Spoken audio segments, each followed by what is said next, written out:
Welcome back to another episode of the Digital Lounge podcast. If you're new here, I'm your host, Jess Freeman, web designer for online business owners. And today I wanted to kind of challenge a thought or mindset that I'm seeing in the online business world.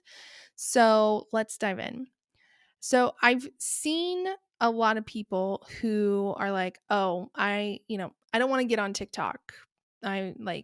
I think it's stupid. I don't understand it." I get all my clients through Instagram.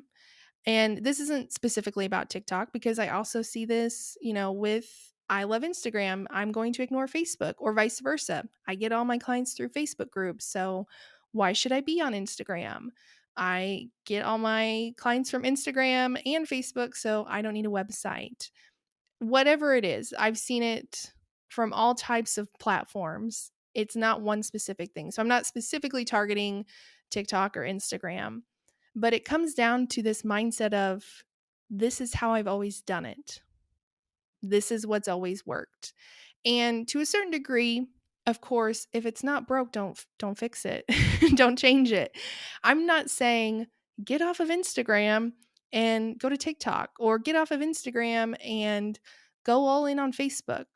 But to think that your business can just be on one platform and that one platform will hold all of your business is very dangerous because what happened to MySpace or some of those platforms that we've kind of jumped on in the last few years and then they disappeared a month later that I can't even remember the name of.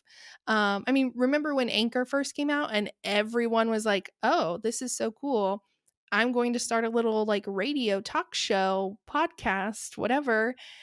And then a few weeks later, no one was using Anchor. Now it has stuck around, and I do know a lot of people who actually do still use it. But there for a hot second, it was kind of like, oh, it's this new social platform, and I'm going to use it like a little talk show. Almost like, oh, instead of going live on Instagram, I'm going to go live on Anchor and talk or whatever. But it it's dangerous to only stick to one platform, and even if that one platform is only just your website, that's also dangerous because then you are only relying on people who might come to your blog. Whereas social media could help you promote your content and promote your business. So I think it's dangerous for business owners to think, well, Instagram has always worked. So why waste my time with Facebook? Why waste my time with a website? Because we are missing out on potential audience members, potential clients when we do that. When we think, "Oh, I don't need to look at these other platforms because I have 50,000 followers here." What happens if your account gets deleted?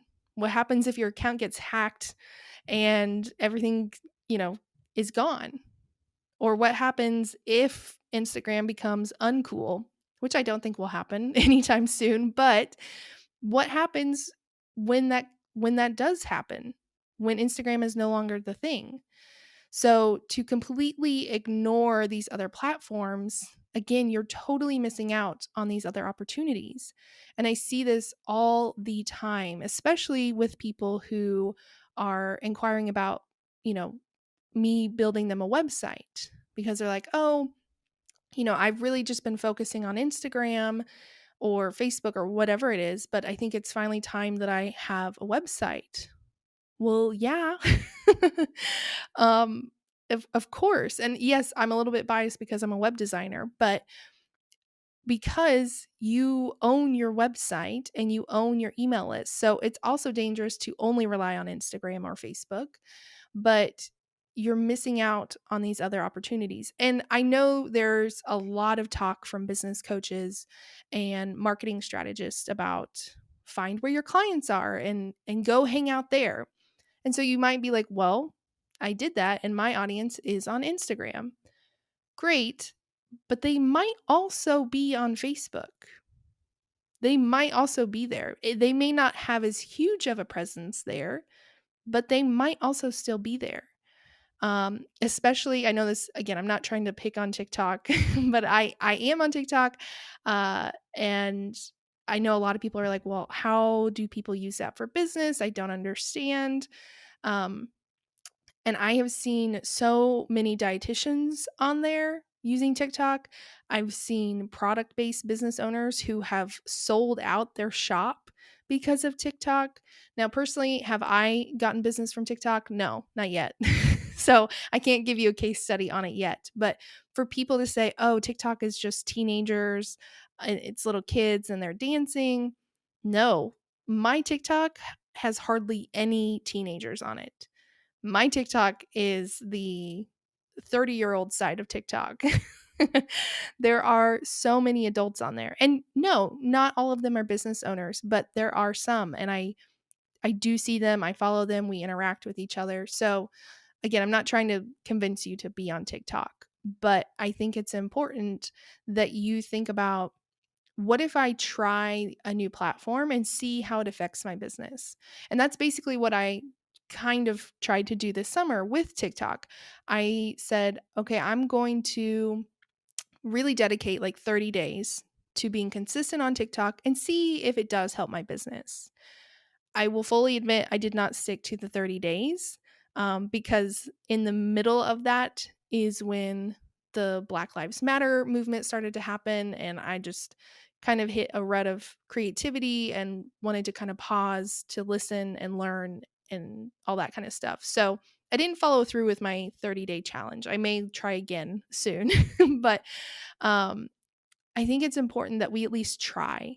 And I know that I've also heard people who say, well, I tried being on Instagram and it didn't do anything for my business, which I would challenge you, if you've said that about any platform, Facebook, Instagram, TikTok, whatever. Okay, but did you really try? Did you learn like hashtag strategy and what time to post and what you should post? Or did you just kind of like, oh, like I'm just going to do it my own way, not try and learn how to like be really good at it? Because there's a difference between, oh, I'm just going to like, set up a profile and post, versus I really am going to learn this, try it for 30 to 60 days and see if it helps my business or not. Again, that can apply to any platform, but to just say, oh, well, like I had a website and it doesn't do anything. Well, what does your website look like? What does the copy sound like? Is it user friendly? There's a lot of things that can affect if Instagram is effective for your business, if your website's effective for your business, if any platform is effective. So to just say, well, I tried it and it didn't work, I think we need to be honest with ourselves and really ask, how hard did I try? So that's my challenge for you today, is think about what's something I've been avoiding because, oh, I don't think my audience is there. I don't want to put my energy into that because this is what works. And open yourself to potential new clients and help people find you. So if you have questions, I'd love to hear them in the comments. Let me know what new platform you are going to try down in the comments. If you enjoyed this video, be sure and give it a thumbs up, and I will see y'all next time.